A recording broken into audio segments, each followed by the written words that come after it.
сме пред Комерцијална банка, зашто Комерцијална банка се јавува како некој кредитор уште од 95-та, 2006-та и сите таму раководен кадар што е во МЗТ Ларница, сите било дека решението ќе го донесе Комерцијална банка.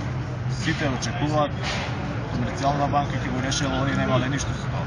По 2 месеци како протестираме веќе ќе се направат. До сега пред сите институции бевме колку што се запознати, нема до сега никаков рецепт, немаме ни одговор од институциите. Вчера имавме состанок со новата министерка за труд и социјала, Фросина Ременски. Она колку што не прими, коректна беше, опширно се заинтересира за проблемот, се заложи дека ќе вложи напор за решавање на овој наш проблем. Сега ќе видиме што конкретно на дело ќе направат. По плати немаме, кој зависи кој како селективно исплаќање беше од ноември, од октомври 2015 некој нема земено и навака, секој месец некој нема земено. Сите немаме земено на трансакциона сметка од февруар месец. Некои пари имаше после на рака исплаќани. Дали беше плата тоа и што беше, никој тоа не знае, немаме ни листи за плата. Воопшто немаме земено пари од мај месец. Придонесите не се платени година дена, здравствено не може да се користи, приватно плаќаат луѓето сметките што ги носат, не им ги враќаат парите. Од раководството немаме никаков одговор до сега.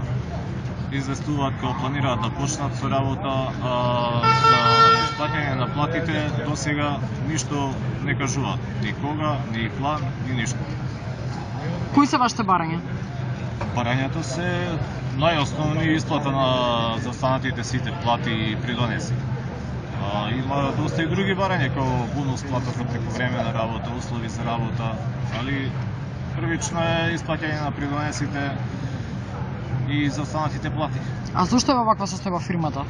Според вас? Фирмата во ваква состојба нормално, тоа секој може да без ништо да знае, треба да свати дека фирмата во ваква состојба може да ја доведе само лош менаџерски тим. Никако не може да ја доведат работници. Како што раководството се жалеше со тоа соопштение до јавност, како работниците биле виновни, не работеле со пола работно време, кршеле, краделе, значи тоа е смешна работа.